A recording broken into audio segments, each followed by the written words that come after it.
When you beat LA, you do 2 podcasts on it. Plus, we'll talk about Kristaps Porzingis and what is keeping him out so long. It's all right now on the Locked On Celtics podcast. Yup. Beantown, be ever ready. Recognize the city of champs. Back to back, if I say it, it's stamp. Locked on number 19, the best one, the next one. Juice loose in your pool now for the next run. It's the C's, who else could it be? What they gon' say now? Screaming like JT, Karalis, recap the madness. Every game, every practice. Best daily pod, no cap like Brad Beckett. Clutch like Drew to KP, tap in daily. Prime time, dapping D White on the sideline. Raining Jace, how it started, raising banners, how we finish. Locked on Celtics pod, home of the winners. Hey there, welcome back to the Locked On Celtics podcast, right here on the Locked On Podcast Network, where it's your team every day, and I got you covered every Monday through Friday, plus bonus podcasts on these weekend games. The Celtics have a couple of weekend games coming up, Miami and Brooklyn, so I got a lot of podcasts coming up for you. If you're subscribed, they drop directly to your favorite podcasting app, so go ahead and subscribe right now. Do it now. Also, you can go watch the show on YouTube, subscribe there as well.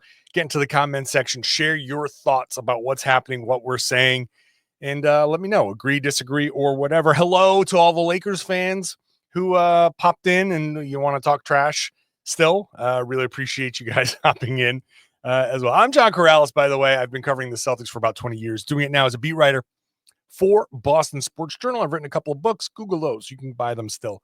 Still relevant books on the Celtics. Today's show is brought to you by FanDuel. You can go ahead and place a first $5 bet. If it wins, new customers, you get $200 in bonus bets. It's a little bit of a better deal. So check it out over at FanDuel.com. Later on, we'll get into Kristaps Porzingis. Everybody's asking, like, what the heck how can you be this sick and still out and doubtful against Utah? Like, what's going on? We'll try to suss that out. But we're going to spend the majority of this time talking about Celtics and Lakers, and we're doing it with our boy Tom Westerholm. What's going on, Tommy boy? What up?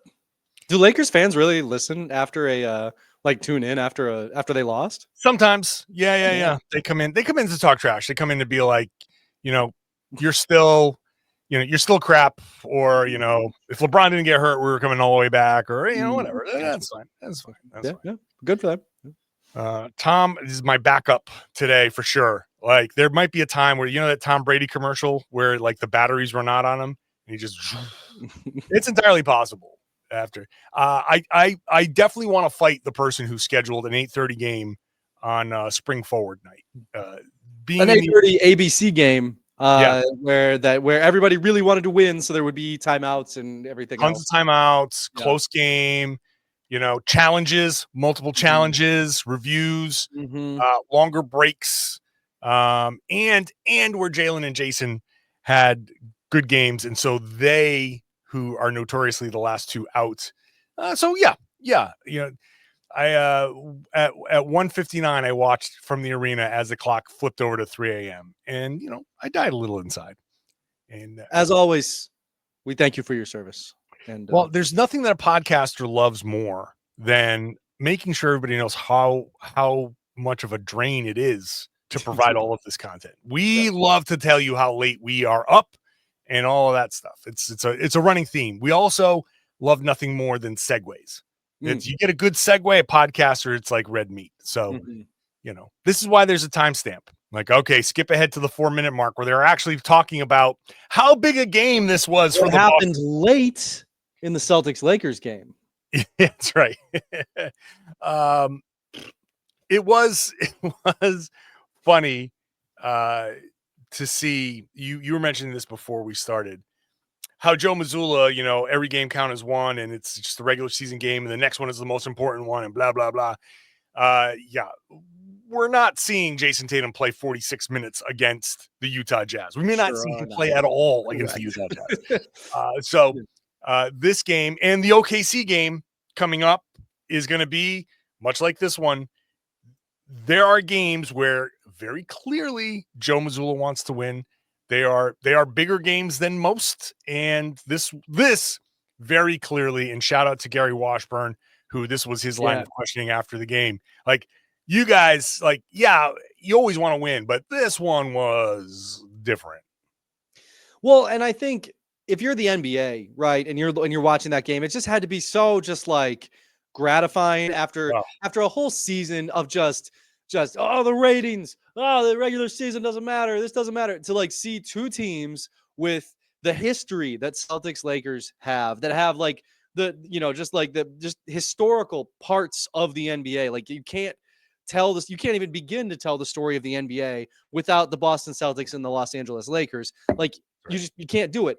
To then have those two teams, one of whom is the defending champion, right, playing against their longtime player rival, who is making one of his last real pushes for a championship, and who just got reinforcements, and it's our first look at those reinforcements. And and by the way, that those reinforcements played against the Celtics in the finals last year. Yeah. And then to see those two teams, like nobody said, okay, well, we're going to rest everybody because we don't care about this game. No. Everybody was like, we're going for it. We want to win this game. For the NBA, for Adam Silver, it had to just be like, oh, thank you. Like Saturday night, ABC, 8:30. I know I was like brutal for the those trench fighting podcasters and beat writers and everybody else. Heroes, call us heroes. Heroes, yes, correct. The first responders who were at TD Garden. Yes.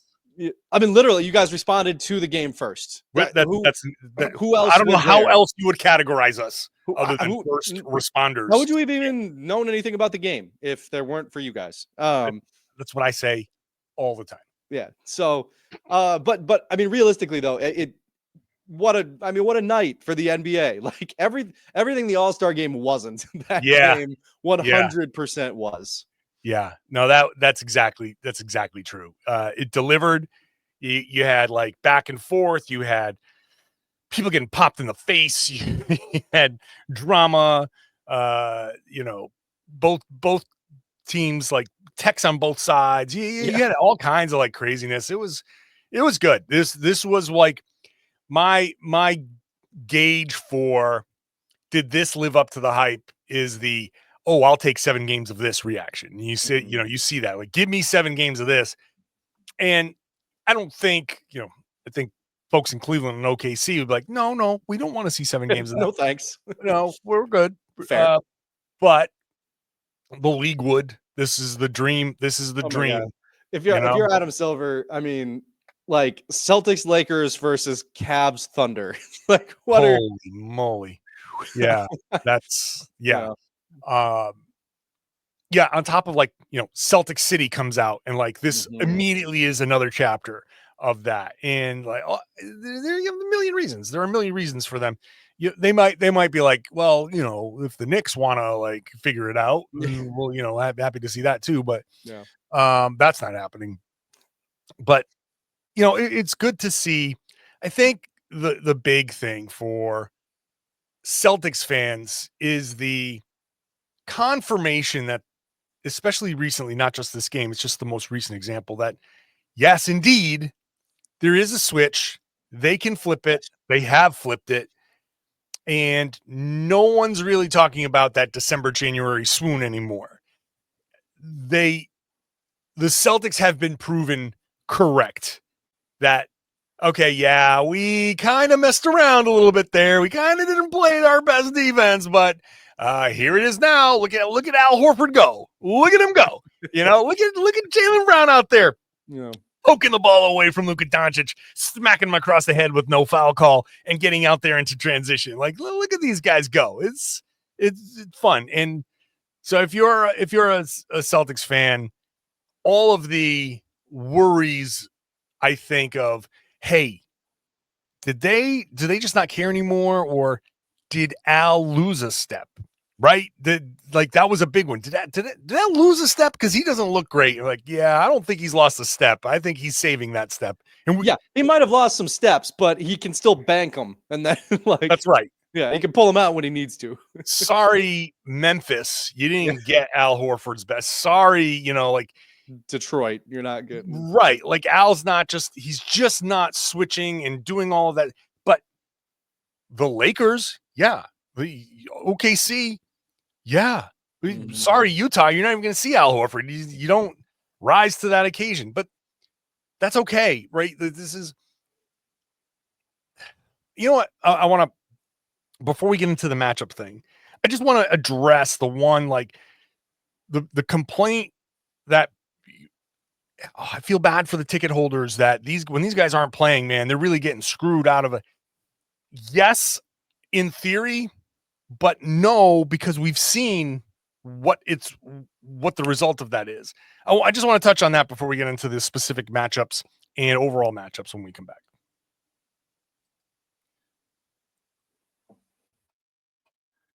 Today's show is brought to you by DoorDash. And oh man, I'm sure the folks at DoorDash are loving this promotion. We've had multiple, since they've started this, multiple 50-point scorers in games. The SGA has done it. James Harden has done it. We saw Steph Curry do it. When a player scores 50 in a game in the rest of this regular season, if you're a Dash Pass member, you get 50% off an order, up to $10 off the next day from noon to midnight. So pay attention. When James Harden scored his 50, you could have had a game day feast the next day. Order wings, pizza, burgers from your favorite spot. It's all delivered right to your door. You got a late night craving watching the next night's games. You can use Dash Pass to grab something delicious while saving big. Or maybe you just the next day want to take advantage of the deal and get lunch delivered to your office with $0 delivery fees and reduced service fees.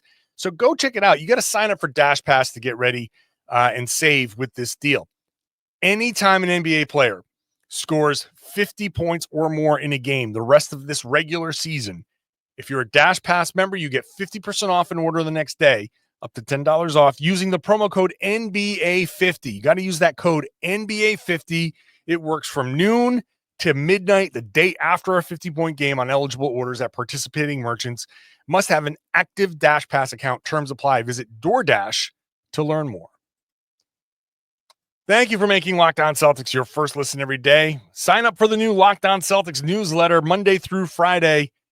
You go to LockedOnDaily.com. You click on the Locked On Celtics logo.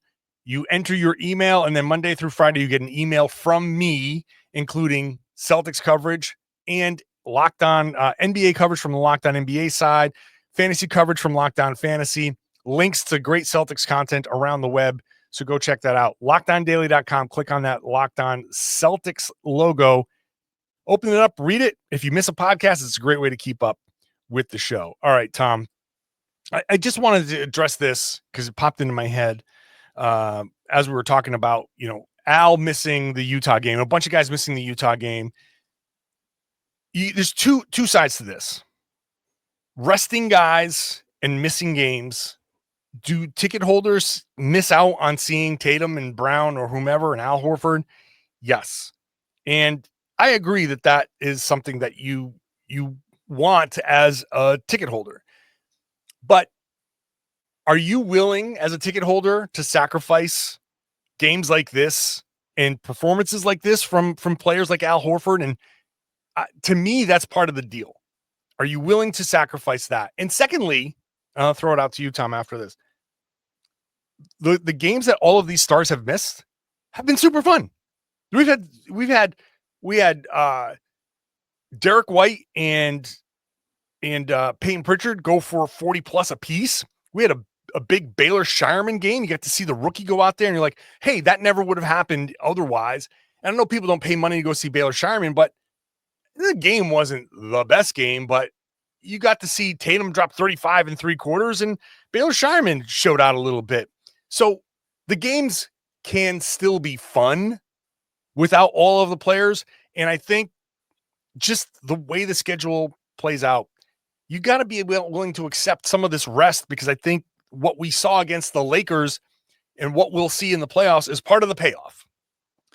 So I half agree with you. I think you're right. Like that is the risk that you take when you buy tickets to an NBA game, is like, guys might not be there.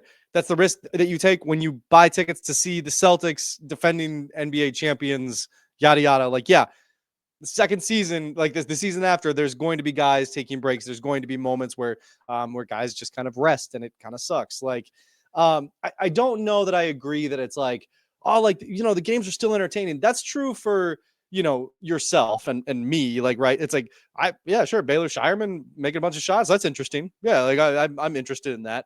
I think back like, last year, brought my son to a Pistons game where the Celtics Pistons game in Detroit. Tatum didn't play. Right. And it's like the whole game, it was okay. He was kind of into it. But the thing that got the most pop for him, a 7-year-old, admittedly, was when he saw Tatum on the bench, right? It's like, and like just seeing Tatum speak, whoa, that's Tatum. And it was like, dang, this would have been completely different if Tatum had been on the floor. Then he would have gotten to see Tatum do stuff. And like, I think for more casual fans, because the truth is, right, not everybody who goes to every one of these games, in fact, most people probably, or at least a majority of people who go to a lot of these games are more casual, right? Like they're let's go, guys. Like, and they probably want to see, Tatum, Shireman, great, sure. Listen, and I mean, Peyton Pritchard, Derek White both go for 40. That's fun. That's also an anomaly. Like that doesn't happen a lot on nights when the stars don't play. So I'm fully with you. If you're a Celtics fan, like, yes, the Lakers game is the payoff. The championship is the payoff. Whatever run they go on this season is the payoff for any resting, 100%. But I do think that it's like, I don't know that I agree that it's like, oh, but the games are still good. It's like, they are, but if you go to the game, you really want to see Jayson Tatum. Sure. And I don't want to belabor this because I want to get to the other stuff about the game, but for sure.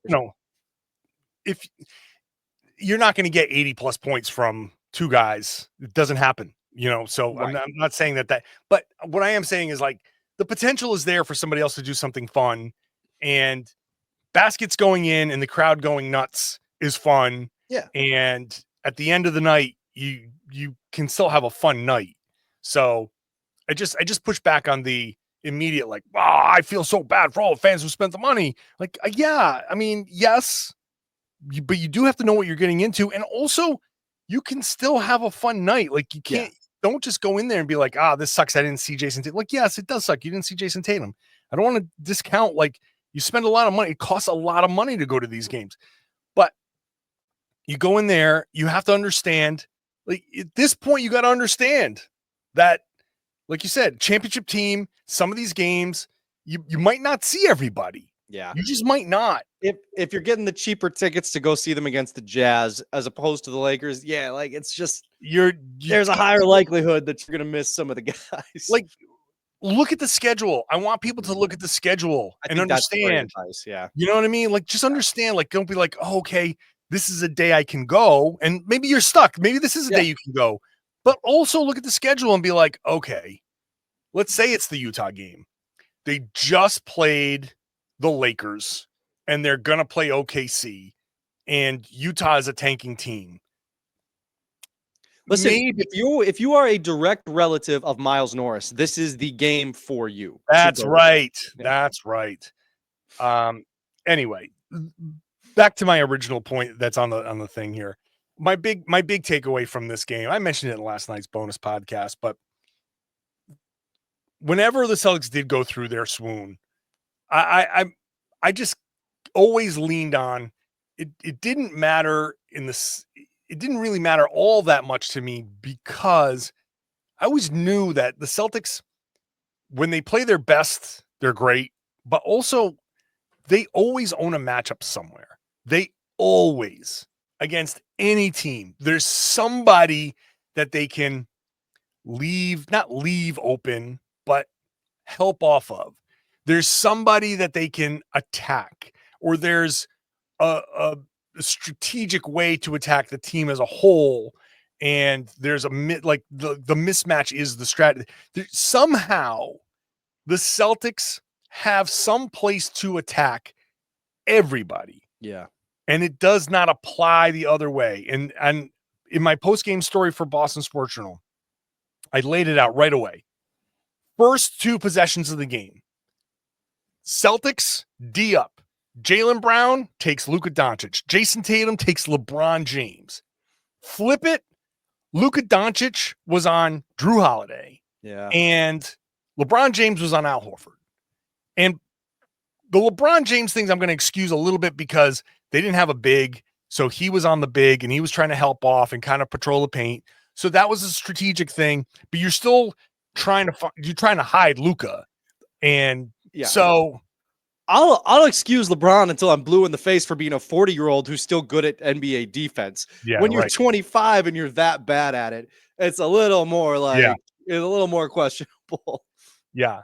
So, but that's exactly it. Like Tatum and Brown had places to go. Austin Reeves, no problem. Yep. Dalton Connect, no problem. Luka Doncic, no problem. We're going at it. Gabe Vincent in transition, like he's too little. Right. Yeah. Who do you attack? Like you get a little bit of Sam Hauser, right? Mm-hmm, and then, okay. Who kind of held his own. We were talking about how, I mean, we were talking about how he was a target for Cleveland, but like he did okay yesterday. Like, it wasn't bad. No, it wasn't bad. In fact, I was talking to Brian Robb, who sits next to me, who covers for Mass Live. And LeBron was going at Sam Hauser, and I'm like, oh, I probably wouldn't have Sam Hauser in this moment. And then Sam hung with him and forced a fadeaway, and I was like, oh, okay, I guess I'll just shut up now.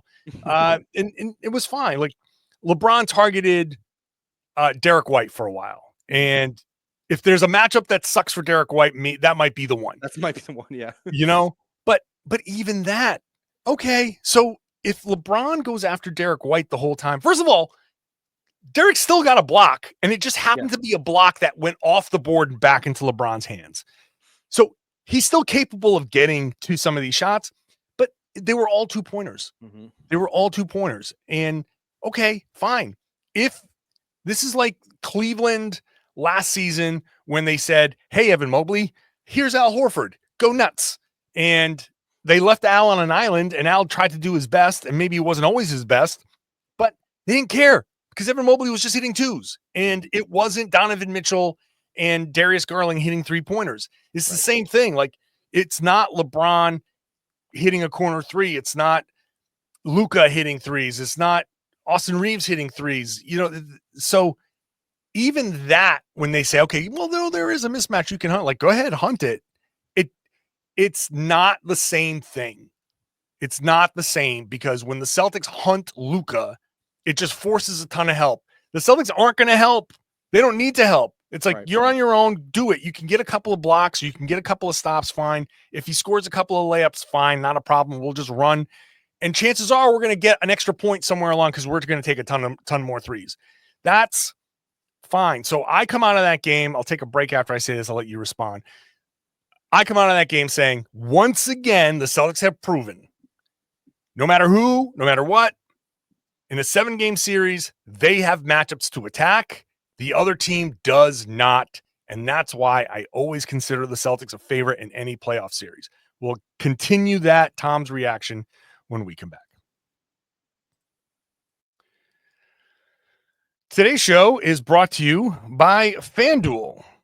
March Madness is here, and FanDuel is giving you a chance to get in on the action like never before. New customers right now, you get $200 in bonus bets when your first $5 bet wins. $200 extra bucks to use from everything from buzzer beaters to Cinderella stories, even who's cutting down the nets. So you can go ahead, and if you got your eye on a couple of underdogs, FanDuel makes it easy to back them with spreads, totals, and game props. With the tournament games happening almost every day, there's always something exciting to bet on in game, maybe whatever, like from game to game. You can have a lot of fun on an app that's simple to use. When you win, you get paid. There's no waiting around. They also have tools that you can use to set your budget, set your limits. I know it's easy to get caught up in this, very easy to get caught up in the madness, so to speak. So set your budget, set your limits, know what you can afford to lose, and then that's your budget. And when you're done, and you have to come back later when you get paid, and you only use your disposable income and have some fun. Gamble responsibly. Visit FanDuel.com. Make sure you're placing that first $5 bet. If it wins, $200 in bonus bets. Get in on the college hoops action all tournament long. Thank you for making Locked On Celtics your first listen every day. Go check out Locked On NBA.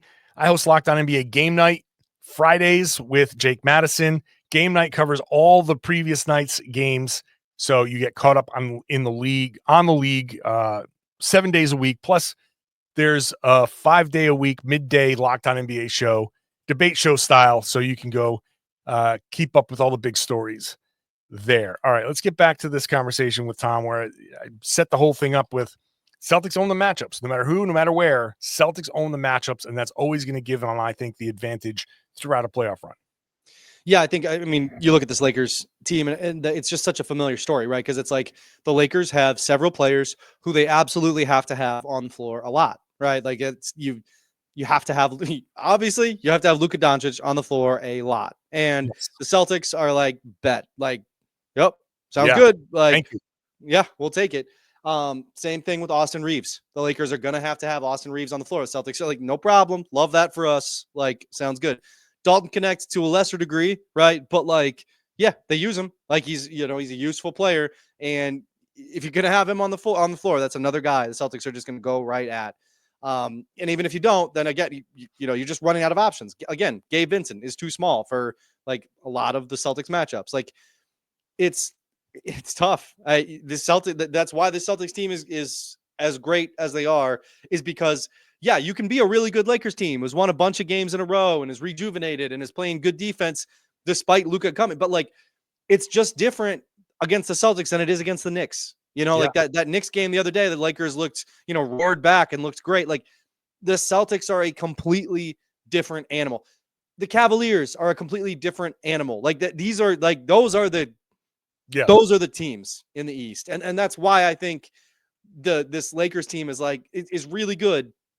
But like, I don't know. I feel like OKC is just more of a threat. I think this revamped Golden State feels like a little bit more of a threat. Like there's more there with those teams that like the Celtics are going to would have to cope with. I think if it was Celtics Lakers, if I'm the Celtics, I'm feeling just about as, I mean, maybe not quite as good as last year, but like pretty close. Pretty close.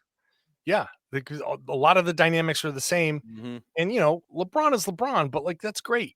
But yeah, I'm not sweating the Lakers. Would he be a 40-year-old in the NBA finals playing in June? I mean, good this Lord. Is the thing with him, right? Like he just strained his groin. Like the whole thing is that he's not, I don't trust LeBron to be healthy at that point. Yeah. And this is it, right? He strained a groin. He's going to be out for weeks. And this is a critical stretch for the Lakers. Like, yeah, they went on an 8-game winning streak. They didn't beat exactly the cream of the crop in that. And it's not like their schedule is getting insanely difficult with high-end games, but they're also so tightly packed. I think it's 8 games in like 68. It's a lot of games stacked up, a lot of back-to-backs because of the fires, and you have no choice. I think they might have a couple of 4 and 5s that those are remnants of the past. They don't do that anymore in the NBA. Luka's not going to play in all of those. LeBron's already out for multiple weeks. So you're going to have games without Luka, without LeBron. And yeah, maybe Austin Reeves can carry you, but that's still, I don't think they're going to be winning a whole lot. It's too tightly packed. I think the Lakers are due for a drop. Speaking of guys who are out, Kristaps Porzingis out, potentially again, doubtful against the Jazz with the illness.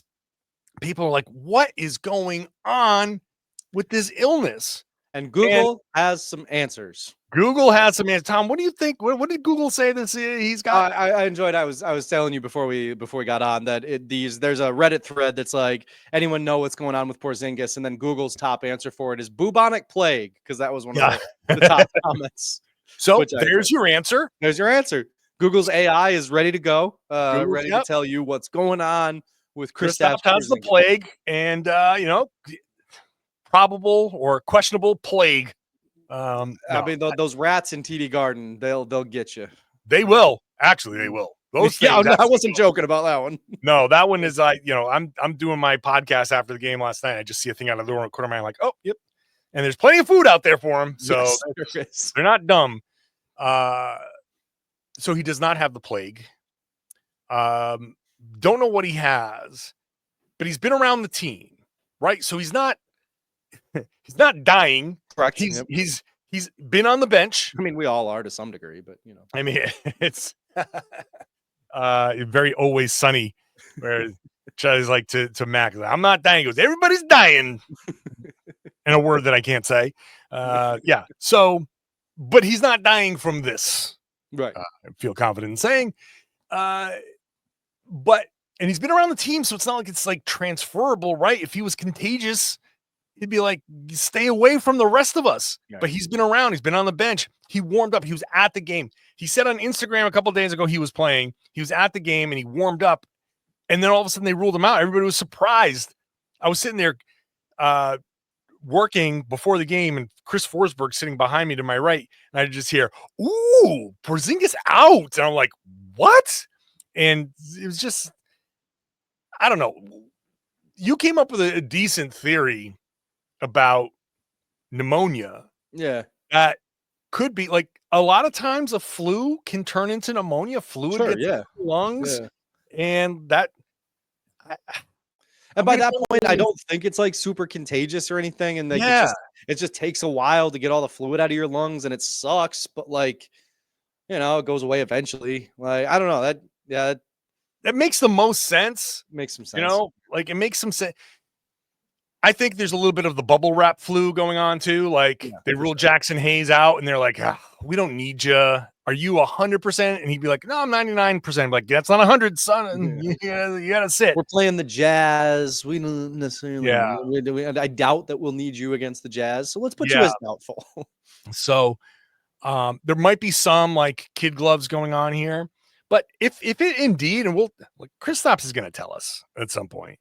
But man, it would make sense if he had like, I know this is pure speculation, but it would make sense like someone getting the flu and a bad flu. There's been a very bad flu going around, and having that turn into fluid in the lungs would make sense of why a guy can't go out there, can't breathe very well with fluid in your lungs.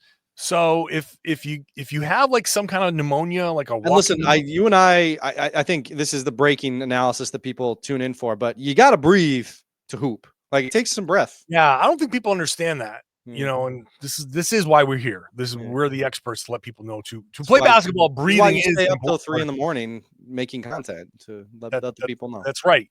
Heroically staying up late to let people know that you have to breathe in order to play basketball. He's not a fish, even though we go killer whales. Killer whales breathe air too. Yeah, orcas are mammals. They have the blowhole. You got to breathe to hunt your seals.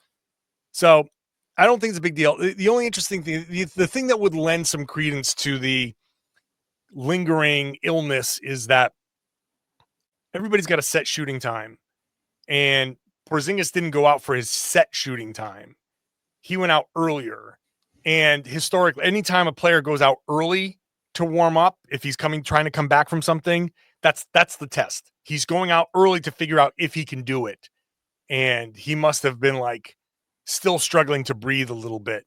And you just don't want to put him out there in that situation. So maybe he could have played. Maybe he could have played in shorter stints, or maybe with an inhaler or something. And who knows? But I think the best explanation is what we've been saying. They're probably being super, super careful because anytime Porzingis has anything, double the amount of time it takes to get back because the Celtics can do it. You know, you start Al Horford, you play Luke Cornett, you got Nemish Queta back there. You can do a bunch of different things. They don't need him to come back for some of these games. And maybe something like maybe the flu was so bad, maybe something affected him. Maybe it's not. Maybe it's just the flu, and he just isn't 100%. Maybe he's foggy from it. Who knows what it is? He could still, but he is around. He did the early warm up thing. That was the test. He's not hiding away, so it's not critical. It's not like worrisome. Right. It's just weird. But it's. I think it's easily explainable. So no, I agree.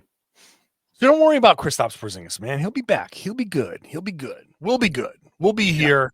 We will fight. We will fight through whatever. I don't care what it is. Time change, no time change. I get a sound. This might be the biggest baby podcast I've ever done. I'm just such a whiny. Give me my little jar of Gerber strained peas and just let me shut up and get out of here. Tom, thanks. Yeah, I'll bring Very Hungry Caterpillar. I'll read it to you next time. Oh, I love that book. Yeah, it's a good one. See you, Tom. I do appreciate everybody sticking around. I'm joking around, whatever. It's fun. I like to, self-deprecating humor and whatnot. Thank you everybody for subscribing. I hope you do enjoy the show. I do want to go the extra mile for you because I love all of you Celtics fans. It's a great gig, and I do not mind giving you extra podcasts. I will give you extra podcasts whenever they play on Fridays and Saturdays. They got a tough back-to-back on the road coming up Friday, Saturday, Miami and Brooklyn. So I will be podcasting after those games, giving you bonus content there. So make sure you're subscribed. It gets dropped directly to your favorite podcasting app.